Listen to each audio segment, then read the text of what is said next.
Good morning, everyone, and welcome. I'm excited to be here today to discuss an important topic in nephrology. Today's presentation is about anemia in chronic kidney disease, or CKD. We'll be exploring the latest guidelines from KDIGO 2026. I'll be walking you through the key aspects of managing anemia in CKD, including recent updates and best practices. So, let's get started and delve into this crucial subject together. Let's take a look at the question here. We have a 68-year-old man with stage 4 chronic kidney disease, or CKD-G4, with an eGFR of about 25 ml per minute per 1.73 square meters. He's experiencing fatigue, and his lab results show a hemoglobin of 9.2 grams per deciliter, a ferritin of 110 nanograms per milliliter, and a transferrin saturation, or TSAT, of 18%. The question is asking, what should be part of the routine anemia evaluation according to the KDIGO 2026 guidelines? Now, looking at the options, they range from performing a bone marrow biopsy always, to annual screening for anemia and iron status, to only checking hemoglobin when symptoms are present, ignoring iron studies if TSAT is above 40%, or just doing routine reticulocyte counts. The most important concepts here are understanding how to approach anemia assessment in CKD patients, especially considering iron status. KDIGO recommends a systematic approach, including checking hemoglobin levels regularly and evaluating iron status with serum ferritin and TSAT, rather than relying solely on symptoms or doing invasive tests like biopsies unless necessary. In this case, since the patient shows signs of anemia and has iron parameters measured, the best answer aligns with routine screening for anemia and iron status, which helps us determine whether iron deficiency is contributing and guides further management. So the correct choice here is B, annual screening for anemia and iron status. This approach ensures we are proactively managing anemia in CKD, rather than waiting for symptoms or dismissing important iron studies. The correct answer here is B now. Let's break down what this means. According to KDIGO 2026, there's a strong emphasis on systematically evaluating anemia in patients with chronic kidney disease. This isn't a one-time check, it's an ongoing process. Specifically, we look at key markers like hemoglobin levels, ferritin, and transferrin saturation, or TSAT. These tests should be done at the time of referral to get a baseline picture. But it doesn't stop there. If symptoms of anemia are present, we need to evaluate these markers again. And importantly, this assessment should be done periodically, often annually, but sometimes more frequently depending on the stage of CKD. This approach helps us catch changes early and adjust treatment plans accordingly. Ultimately, the goal is to manage anemia proactively, improving patient outcomes and quality of life. This systematic evaluation aligns with the overall theme of comprehensive, patient-centered care in CKD management. Now, let's look at the question here. We have a 62-year-old man on maintenance hemodialysis with anemia. His ferritin level is 450 nanograms per milliliter, and his TSAT is 28%. The question is, according to KDIGO 2026 guidelines, when should we start iron therapy in patients like this? So first, it's important to understand that KDIGO provides specific criteria for initiating iron therapy in CKD patients. These guidelines help us avoid unnecessary treatments and ensure we're using iron appropriately. Looking at the options, the key points to focus on are ferritin levels and TSAT values. Ferritin reflects iron stores, and TSAT indicates the circulating iron available for erythropoiesis. In this case, ferritin is 450 ng/ml, which is above 100 but below 500, and TSAT is 28%, slightly above 20%. According to KDIGO, iron therapy is generally considered when ferritin levels are below 500 ng/ml, and TSAT is less than or equal to 30%. Therefore, with these values, ferritin at 450 and TSAT at 28%, the patient falls within the range where iron therapy could be initiated, provided there are no other contraindications or symptoms suggesting iron overload. This highlights a crucial point. We need to evaluate both ferritin and TSAT together, rather than relying on one alone, to make informed decisions about iron supplementation in CKD patients. Overall, this reinforces that KDIGO guidelines emphasize a balanced approach, considering both iron stores and circulating iron, to optimize anemia management in dialysis patients. Let's look at the correct answer here, which is B in patients with CKD stage 5 who are on hemodialysis. Iron management is crucial. The guidelines suggest that IV iron should be considered if the ferritin level is 500 ng/ml or lower, and the transferrin saturation, or TSAT, is 30% or less. This helps us identify when iron deficiency may be contributing to anemia, and IV iron can effectively correct that. Remember, these thresholds are important because they guide us in optimizing iron therapy safely and effectively, which is a key part of managing anemia in advanced CKD. So the main takeaway is that in CKD G5 on dialysis, IV iron is indicated when ferritin is less or equal to 500 and TSAT less or equal to 30%. Let's look at this question about iron therapy choices for a 55-year-old patient with CKD G3 and anemia. The key here is understanding what KDIGO 2026 recommends. Now, the options listed are A. Oral iron always, B. IV iron always, C. Oral or IV tailored to patient values and context, D. Do not give iron in CKD G3, and E. Transfusion first.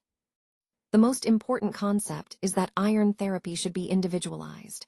KDIGO guidelines emphasize that the choice between oral and IV iron depends on the patient's specific situation, their preferences, and the clinical context.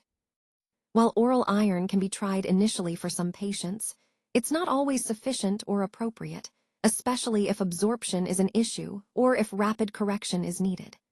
IV iron is often preferred in certain cases, but not always mandatory. So the best answer here is C. Oral or IV, tailored to patient values and context. This approach ensures we consider the patient's preferences, their response to treatment, and any potential risks or benefits. This highlights the overall theme that managing anemia in CKD requires personalized decision-making, guided by guidelines, but adapted to each individual patient. The correct answer here is C. When managing CKD patients who are not on hemodialysis, the KDIGO guidelines recommend considering iron therapy, which can be given either orally or intravenously. The choice depends on several key factors. These include the patient's individual values, such as their hemoglobin levels and iron stores, as well as the severity of their anemia. We also need to think about how well the patient responds to previous treatments, their tolerability, and practical considerations like access to IV therapy and cost. The main takeaway is that iron therapy isn't a one-size-fits-all approach. Instead, it should be tailored to each patient's specific situation, always aiming to improve anemia management effectively and safely. This approach aligns with our overall goal of personalized patient care in CKD management. Let's take a closer look at this case. We have a 59-year-old man with CKD G4 and anemia, with a hemoglobin of 9 grams per deciliter, and importantly, no iron deficiency. Now, the question is, according to KDIGO 2026 guidelines, what should be considered as the first-line pharmacotherapy in this scenario? We see several options here. First, HIF-5 or hypoxia-inducible factor prolyl hydroxylase inhibitors, which are newer agents that stimulate erythropoiesis. Then, ESA first, meaning erythropoiesis-stimulating agents, which have been the traditional therapy. Next, RBC transfusion, which is usually reserved for more urgent cases. Corticosteroids, which are generally not used for anemia in CKD. And finally, no therapy needed, which isn't appropriate here given the hemoglobin level. The key point to remember is that KDIGO recommends starting with erythropoiesis-stimulating agents for anemia in CKD when indicated, unless contraindicated. This approach aims to stimulate the body's own red blood cell production, improving anemia management in these patients. So the most appropriate answer here is B, ESA first. It aligns with current guidelines and ensures a targeted, evidence-based approach to managing anemia in CKD. This step is crucial because effective anemia management improves quality of life and reduces cardiovascular risks associated with low hemoglobin levels. The correct answer here is B now. Let's talk through why that is. According to KDIGO guidelines, once we've addressed any correctable causes of anemia, the preferred first-line therapy is an ESA or erythropoiesis-stimulating agent. This is because ESAs have a longer history of safety and a more solid evidence base supporting their use. In contrast, HIF-5s or hypoxia-inducible factor prolyl hydroxylase inhibitors are a newer option. While they show promise, the data isn't as extensive yet, so they are generally considered after we've tried ESAs. This approach aligns with the overall theme of our presentation, which is about using evidence-based strategies to optimize patient outcomes. So, when choosing first-line anemia therapy, it's important to rely on well-established safety profiles and evidence, which is why KDIGO recommends ESAs as the initial step. Let's take a look at this table and the question asked. The table provides options for different hemoglobin ranges and their corresponding choices for starting ESA therapy. The question is about a patient with CKD-G5D who has a hemoglobin level of 9.5 grams per deciliter on routine labs. The key here is to identify at what hemoglobin level KDIGO 2026 recommends initiating ESA therapy in dialysis patients. Looking at the options, we see that the ranges are divided into categories: at or above 13 grams per deciliter, between 10.5 and 12 grams, and at or below 9 to 10 grams. There's also an option for starting only after symptoms or never. In this case, since the patient's hemoglobin is 9.5, which falls into the less or equal to 9, 0 grams per deciliter category, it suggests that KDIGO guidelines recommend considering ESA therapy when the hemoglobin drops into this lower range. The most important concept here is that ESA therapy isn't started arbitrarily. It's based on specific hemoglobin thresholds, balancing the benefits of correcting anemia against potential risks. For dialysis patients, KDIGO guidelines provide clear guidance on when to initiate therapy to optimize outcomes. So, for this patient with a hemoglobin of 9.5, the appropriate answer aligns with the less or equal to 9, 0 grams per deciliter range, indicating that ESA therapy should be considered around that level. Now, let's look at the correct answer, which is C. The key point here is that ESA therapy is recommended for CKD patients on dialysis when their hemoglobin levels fall between 9 and 10 grams per deciliter. But it's important to remember that before starting ESA treatment, we need to first address the patient's iron status. Ensuring adequate iron stores is crucial because it helps improve the effectiveness of ESA therapy and reduces potential complications. So, in summary, if a dialysis patient's hemoglobin is in this range and iron levels are optimized, then initiating ESA therapy is a suggested and appropriate step. This approach aligns with the overall goal of managing anemia effectively while minimizing risks. Let's look at this question about hemoglobin targets for CKD patients on ESA therapy. The question asks, what does KDIGO 2026 recommend as the hemoglobin target for adults who are stable on ESA? Now, choosing the right target is crucial because it helps us balance the benefits of avoiding anemia symptoms with the risks of overcorrection. Looking at the options, the first one suggests complete normalization to above 13.5 grams per deciliter, but that's generally not recommended because pushing hemoglobin levels too high can lead to complications. Option B recommends aiming for less than 11.5 grams per deciliter, which is closer to the typical lower limit, but might be a bit too low for some patients.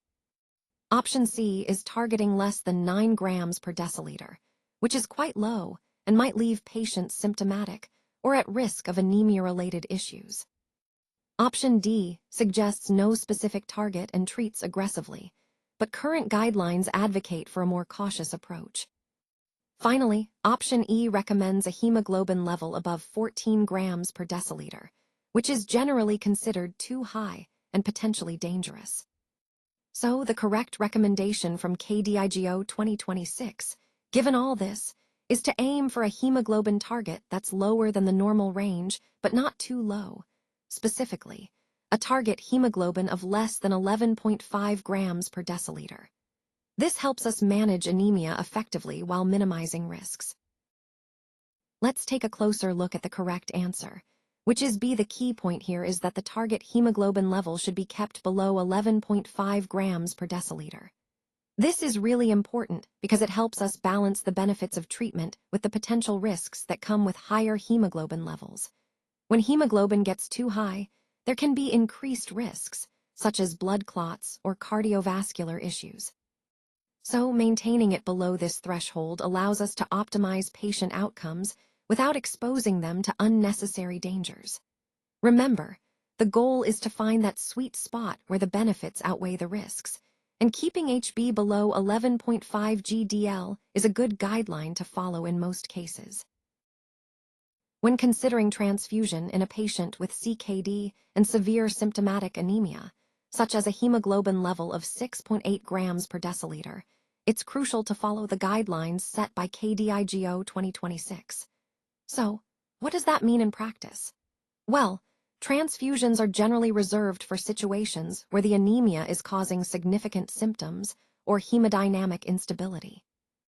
According to the guidelines, the correct approach is that blood transfusions should be used only after other treatments, like iron therapy and erythropoiesis-stimulating agents, have been tried or are not appropriate due to urgency. This means that transfusions aren't the first-line treatment for all CKD anemia cases. Instead, they are a secondary or rescue option. In the context of severe, symptomatic anemia, like in this patient, transfusion becomes a necessary consideration. But it's important to remember that transfusions are associated with risks, so they are typically reserved for situations where the benefits clearly outweigh these risks. So, to sum up, the correct answer here is that RBC transfusions should be used when other options have failed or in urgent situations, aligning with the recommendation to reserve transfusions for those advanced or critical cases rather than as a routine initial treatment. Alright, so the correct answer here is B now. Let's break down what that means. Transfusions are generally reserved for specific situations. They're not something we use routinely for every case of anemia. Instead, we reserve transfusions for severe or refractory anemia. That is, anemia that doesn't respond to other treatments, or when we need to rapidly correct the anemia.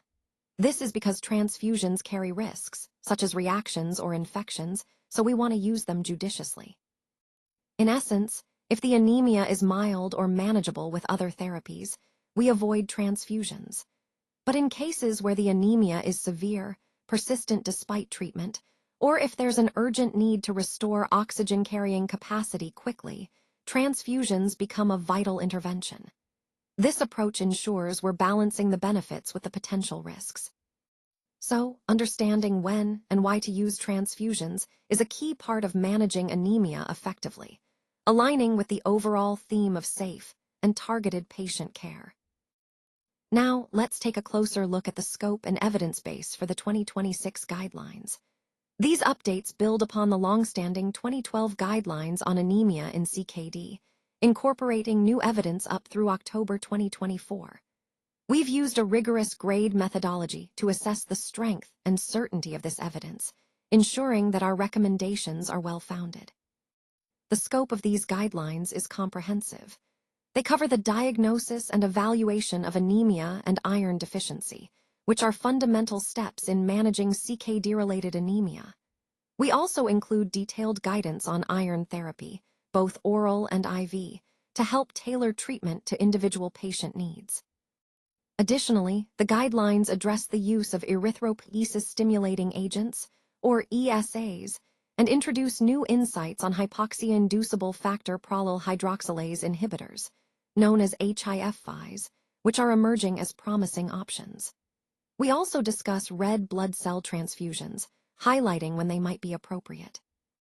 Overall, these updates aim to provide a clear, evidence-based framework for clinicians managing anemia in CKD, aligning with the broader goal of improving patient outcomes through precise diagnosis and personalized treatment strategies.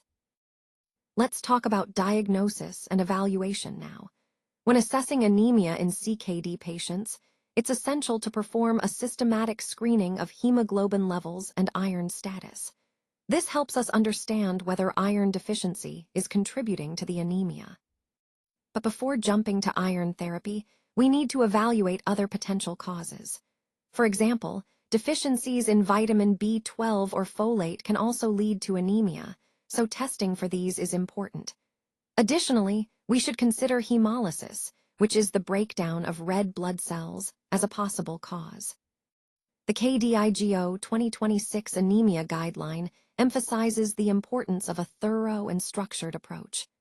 Overall, this step is crucial because accurate diagnosis guides appropriate management, ensuring we target the right underlying issues and improve patient outcomes. Let's talk about iron management, which is a crucial part of managing anemia in CKD patients. First, there's a move towards more proactive IV iron thresholds for patients on hemodialysis. This means we're considering giving iron earlier or at higher ferritin levels to prevent iron deficiency from progressing. It's about being more proactive rather than reactive in iron supplementation. Next, when it comes to non-hemodialysis CKD patients, the choice between oral and IV iron should be individualized. Not every patient responds the same way, so factors like absorption, tolerance, and severity of deficiency come into play. Personalizing this decision helps optimize outcomes and minimize side effects. Finally, looking ahead, the KDIGO 2026 Anemia Guideline is expected to provide updated recommendations, which will further refine how we manage iron therapy in these patients. Overall, these evolving strategies aim to improve anemia management by balancing efficacy and safety, ultimately enhancing patient care. Let's talk about ESA and emerging agents. When it comes to treating anemia, ESAs are typically considered as the first-line option once we've addressed any correctable causes. That means making sure we're managing factors like iron deficiency, inflammation, or other underlying issues first. HIF-5s are emerging as potential options, but right now, they're not our first choice. The main reason is that there are still some safety uncertainties surrounding these agents, so we need more evidence before they can be widely adopted.